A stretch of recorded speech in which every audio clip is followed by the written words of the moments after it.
India safe?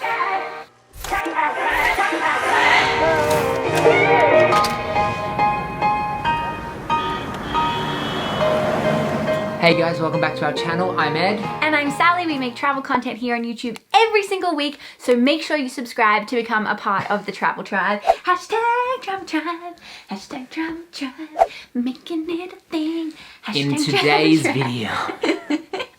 In today's video, we're going to tackle a question that we get asked about a lot.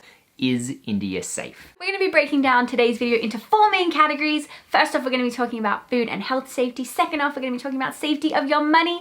Third, we're going to be talking about safety on public transport. And the last thing we're going to be covering in today's video is safety as a woman. Hopefully we'll be able to answer any questions that you may have and maybe even put a few things to rest.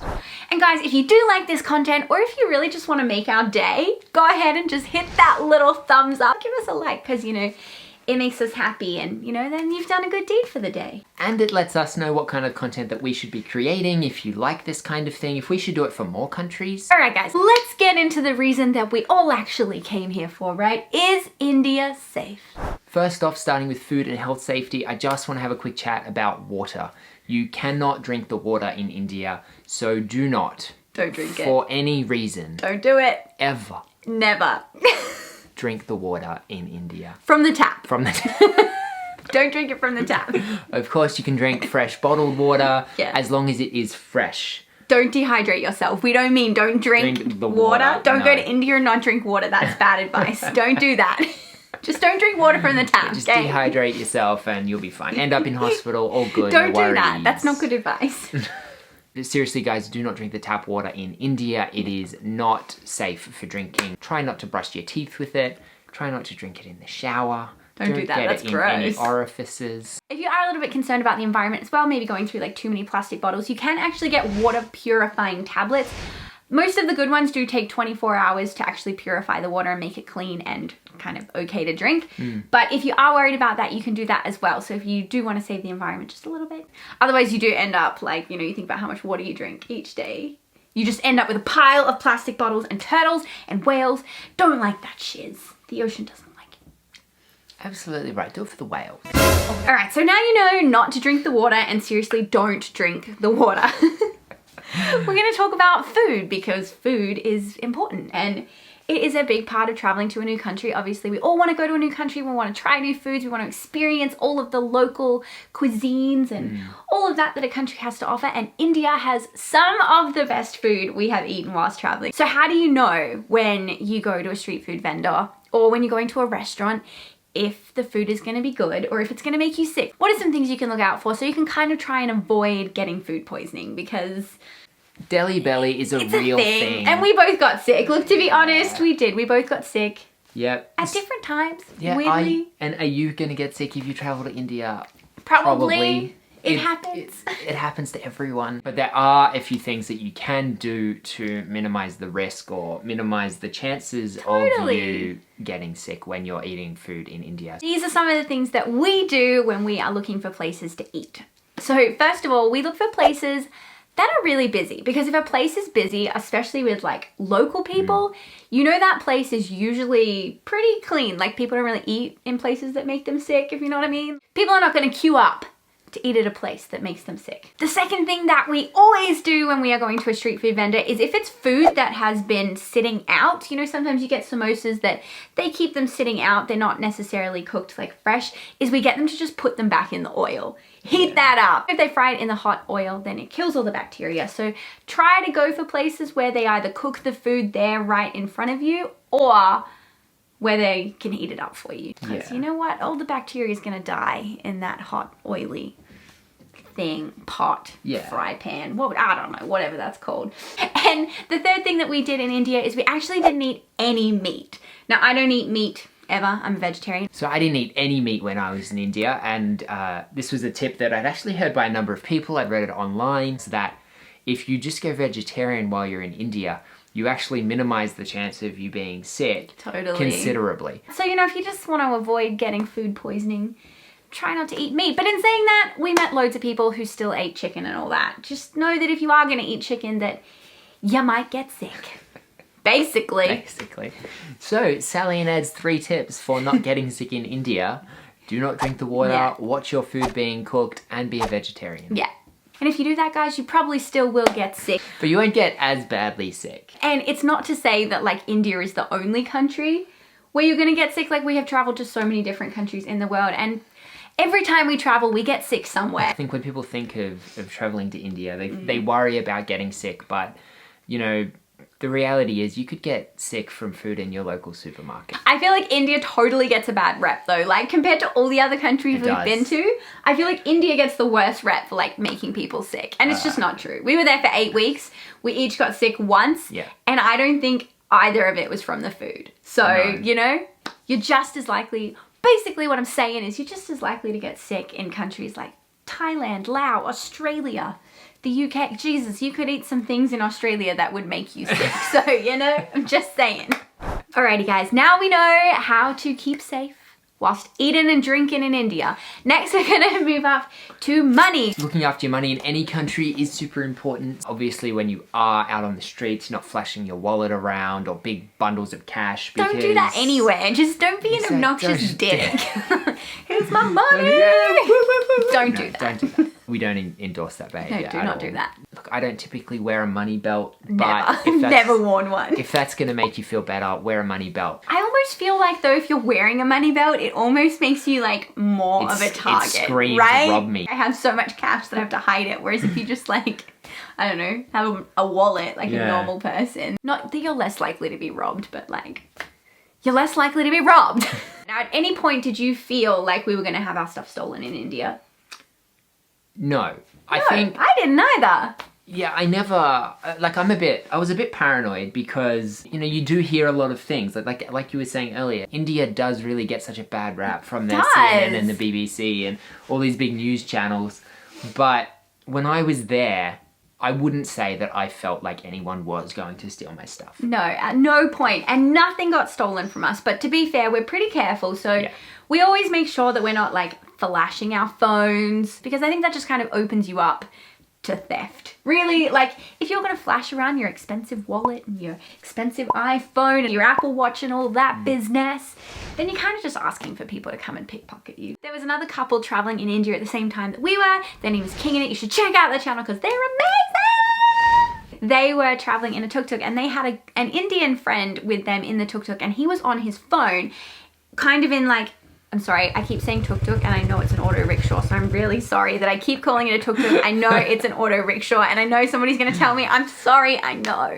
She's trying so hard. It's just hard because in other parts of the world they call it a tuk-tuk, and then in India they call it an auto rickshaw, and I get confused. I googled this today. If you Google tuk-tuk, Yeah. auto rickshaw comes up. They're the same thing. It's okay, anyway, I know someone's gonna say something. Anyway, King and it were in a tuk-tuk with their Indian friend, and he was on his phone and he was sitting in the side of the auto rickshaw, and somebody on a moped, like on a scooter, came past. They were stopped, grabbed the phone out of this guy's hand, like yanked it out of his hand and sped off. So that kind of stuff does happen. To be fair, I've seen this happen in London. So like, Yeah. just be careful when you're traveling in an auto rickshaw, or if you're standing on a street waiting to cross the road, just be careful with your phone because people will. So next up is local transport and traveling around India. So we'll quickly talk about auto rickshaws, tuk-tuks, buses and taxis and trains, of course. First up with just trains. First Indian train ride, so I can't wait. You know, I thought trains were perfectly safe. So safe. Never had an issue. We don't need to dwell on it. The only thing I would say, if you do just want a safety tip for traveling on trains, is put your luggage down away from the aisle. Yeah, so like when you're sleeping, like put your luggage more towards like where your head is, because then people would have to walk into the compartment and like grab stuff from you. And sleep with your belongings, you know? If you've got your wallet and your phone, just sleep with them. I guess the only time that Indian trains could be like somewhat unsafe is if you are traveling in general class. Now this is a class where you don't actually get a seat. So on most trains that you would be traveling on, you get assigned a seat or you get assigned like a bunk bed.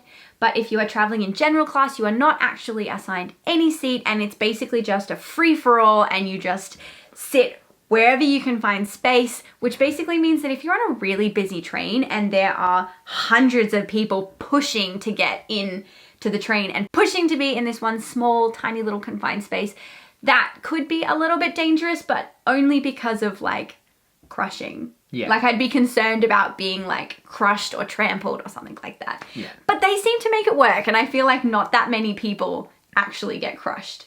Despite how crazy it looks sometimes, like they seem to make it work. Trains are great, definitely travel by trains. We Yeah. thought they were perfectly safe. Traveling by bus. Today we're leaving Shimla and we're off to Manali. It's going to be arguably one of the most dangerous bus rides we've taken so far. I don't hear amazing things about this bus journey, and it has been snowing, so I'm a little bit concerned about the roads. Fingers crossed it's going to be alright. And this is our bus. This is the bad boy that's going to take us there. Look at this cracked windscreen. So here's the thing about traveling on buses in India. Depending on where you're traveling to, the roads are really windy. There was not one bus that we took in India that I wasn't like, ugh. It was horrible. So if you get motion sick, try to avoid buses. Buses started getting a little hectic.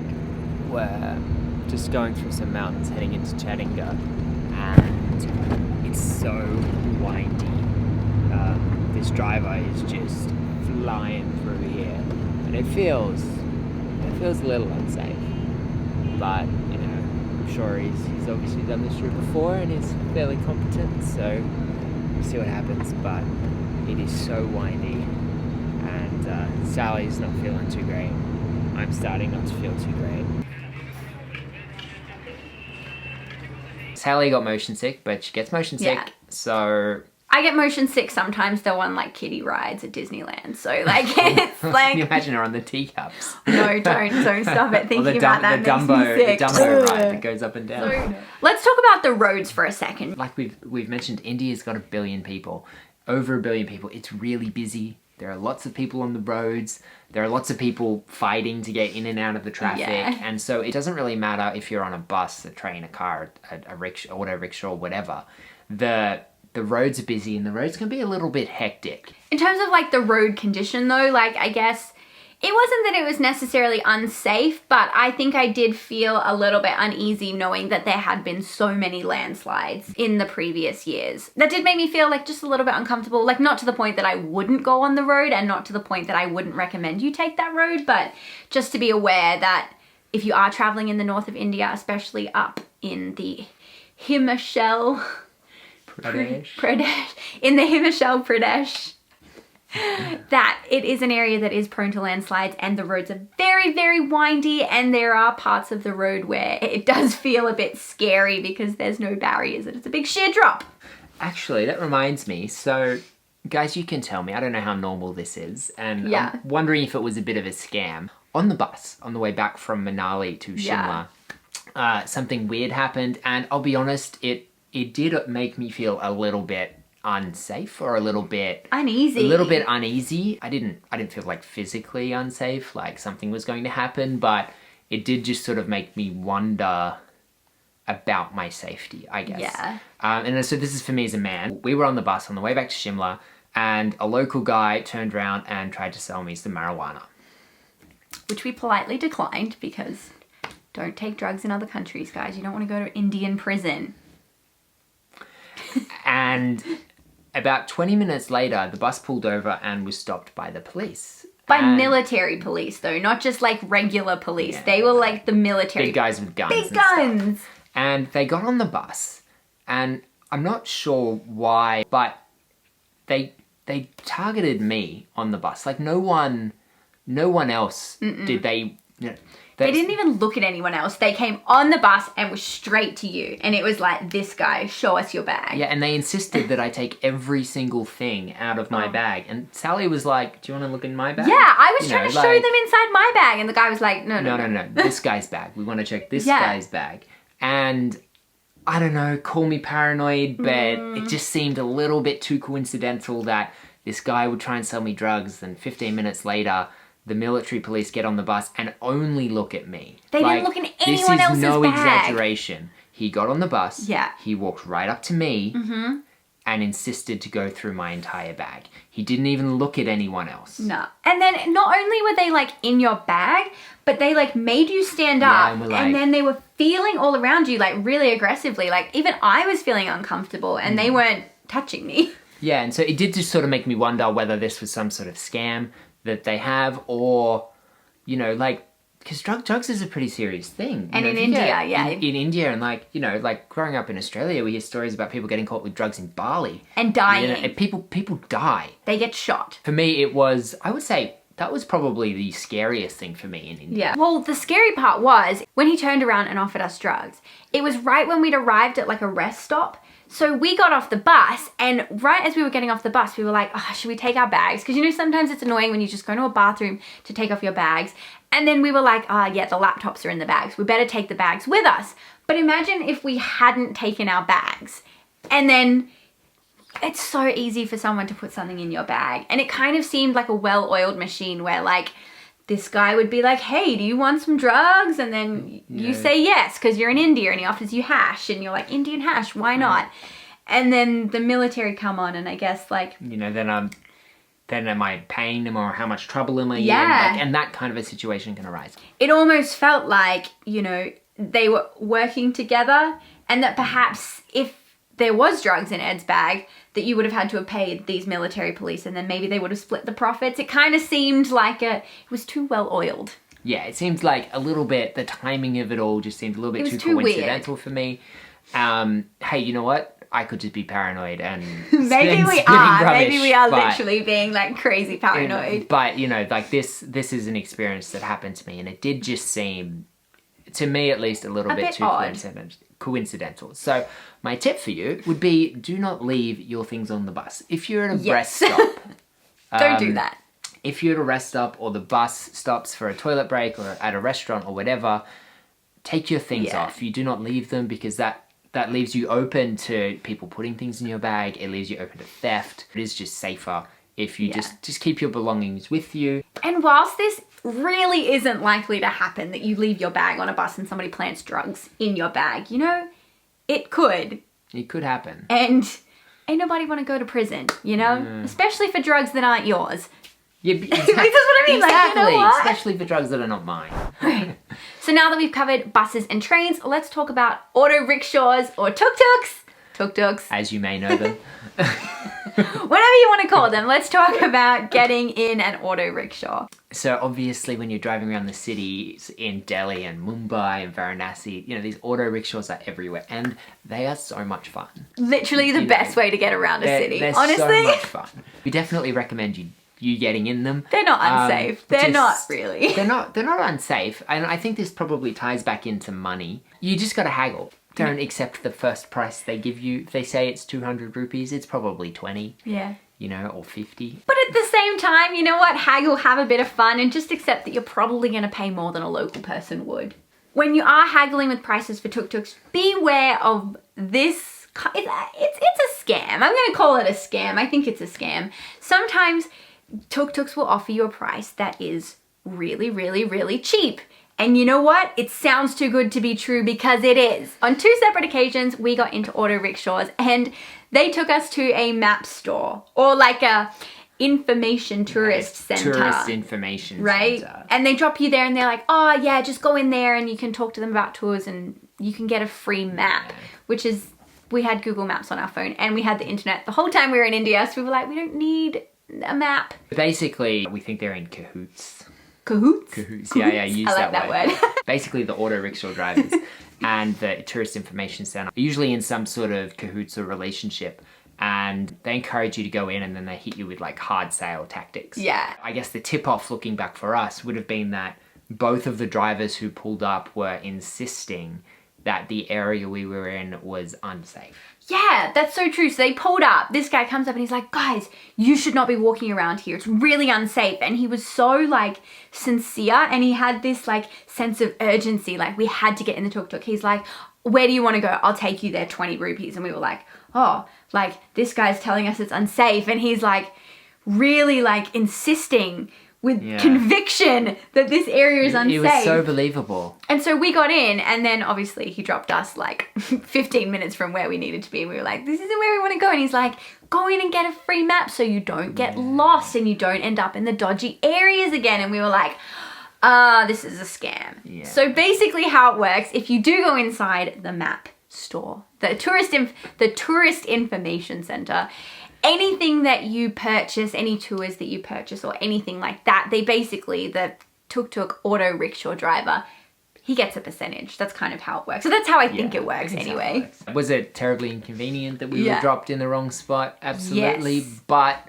It's kind of funny though. When we talk about it, it's kind of, look, it happens. It's part of going to India. It's part of traveling. These things happen and you laugh about it. yeah, if you do want to avoid that entire situation though, like some of you might, if you're not interested in any of that hassle, use an Uber or download Ola, which is a great app we discovered in India. It's now in multiple countries, so you've probably already heard of Ola. It worked an absolute treat when we were there. We used it all the time once we discovered it, and you know, it just saves you the hassle of, you know, you just pay directly, you've agreed on the price beforehand, they have to drop you where you're going. Yeah. You know, like, there's that little bit more accountability rather than old mate in the tuk-tuk.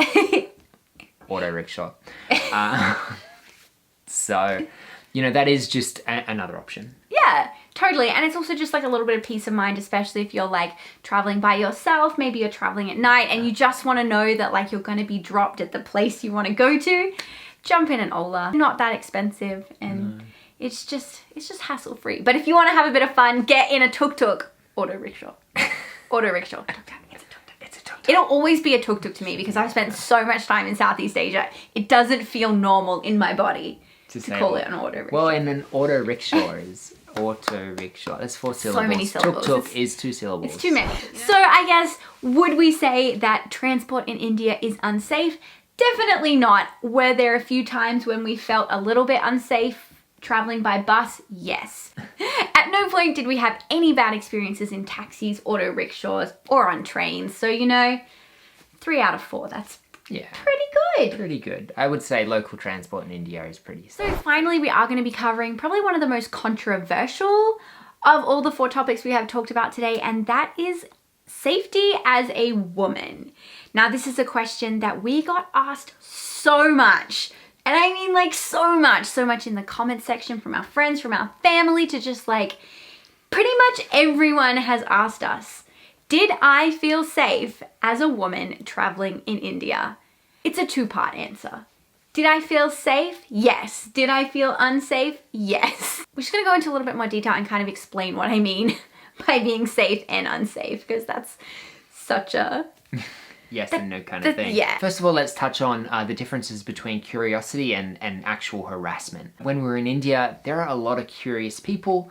We're very different to local people. We're very white, like we're like the whitest humans on earth. Basically glowing. We are very different to local people, and you know, there are so many curious people and so many lovely people who invited us into their homes and gave us sweets and made us chai and insisted we come around for dinner just to hang out because they were curious and they wanted to get to know us. Yeah, so when we say curious, we mean like there are times, and this happened quite a lot, when people will stare at you, but it's not inherently unsafe. It doesn't really make you feel uncomfortable, but just something to know that people will stare at you. You look different, you dress different, you talk different.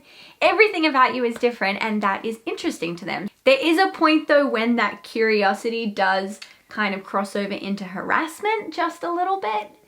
And that's when it does start to feel uncomfortable. There is a big difference between someone being curious about you and someone harassing you and assaulting you. And I think a lot of that has to do with your personal space. An example of when curiosity and harassment kind of cross the line is in regards to having selfies. So we took thousands of selfies in India, and that's fine. Like, we have no problem taking selfies if people want to take selfies. But where it kind of crossed the line into making me feel a bit uncomfortable was when men would want to take selfies and be like really close to my face. Having a stranger like put their face on your face is a bit uncomfortable. Well, it is without consent. Yeah. You know, like there were plenty of times when we had loads of close group selfies where we were all up and being buddy-buddy with each other because that was the photo. But these people had asked and we had consented to being close and inviting them into our personal space and vice versa. Whereas I would say there were a number of occasions where there's no other way to put it. Consent was not given. And so... it felt a little uncomfortable, for sure.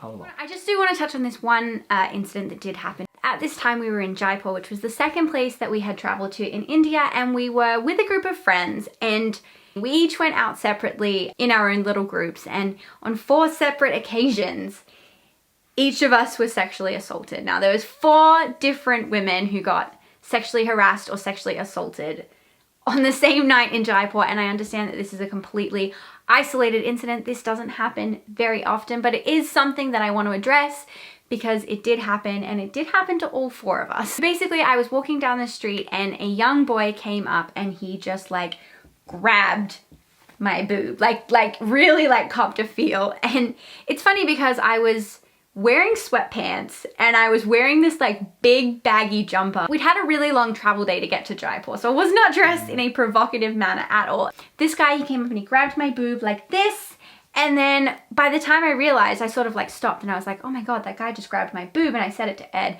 and we turned around and he had run off, and nothing happened after that except I felt uncomfortable, I guess.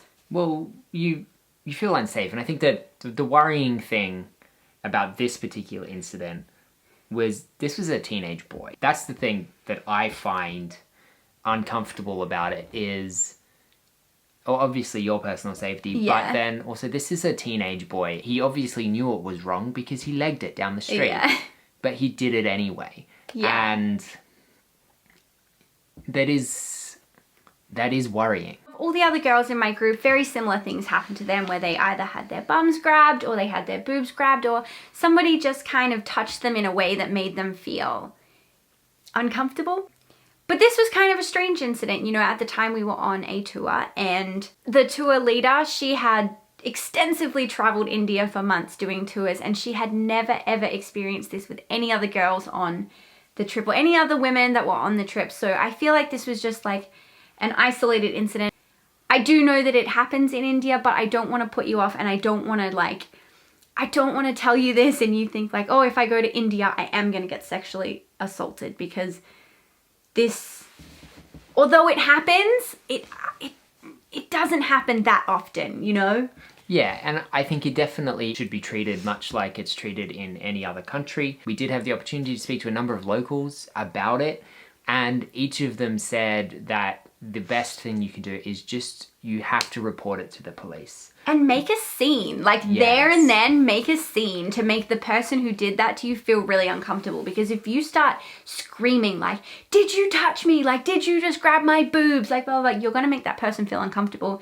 People around you are going to notice that you're screaming. And then that person, people around you are going to know that that person has just assaulted somebody and they're going to do something about it. So yeah, I think that the absolute worst thing you could do is do absolutely nothing. After that incident, did I feel a little bit unsafe walking down the street by myself? Sometimes, yes, walking down dark alleys, but to be honest, I wouldn't recommend walking down dark alleys by yourself as a woman anywhere in the world late at night, because it's probably not safe. So although it made me feel uncomfortable, overall I wouldn't really say that as a woman you're really unsafe. Don't not travel to India because you're scared. I guess something to keep in mind as we are talking about this topic is, we've said it before, there are a lot of people in India. And so if, less than 1% is doing the wrong thing, that's less than 1% of a billion. That's still a large number of people. And those people who are that way inclined probably tend to hang around tourist-heavy areas. So being aware of your personal safety is very important. In saying that, honestly, and, I'm sure Sally will agree that for every one time that something bad happened while we're in India and we felt unsafe in any way, we easily met 20 times the amount of people who were just wonderful. Yeah, absolutely. Who went above and beyond and out of their way to make us feel at home with their hospitality. Yeah. So many wonderful things happened. Don't not travel to India because you're scared that it's not safe, because overall, it really is very safe. You just need to have your wits about you. So, to answer the question of this video, Is India safe? I think yes. Yeah, I think so too. Anyways, guys, we hope you found this video helpful. If you did, give it a thumbs up, subscribe if you haven't already done so, and if you thought there was anything we missed out that we really should have included in this video, drop us a comment down below. Or drop us a comment down below and say hi. Tell us how your week's been, because we love hearing from you guys. Yeah, let's not make the comments down below anything super negative, because while this is such a bit of a heavy topic, It's a bit controversial. it's a little bit, you know, like we said, for every one negative thing that happened, easily 20 great things did. We don't want this to put you off traveling to India in any way, shape or form. That is not why we made this video. We really just wanted to answer some of the questions that we have been getting a lot. Yeah. And to just kind of like, you know, let you guys know that like nowhere is as unsafe as people tell you it is, you know? I don't know about Well, I mean, maybe don't go to, there are certain countries you shouldn't go to, but always make good choices. And guys, we'll see you in the next video. take it easy.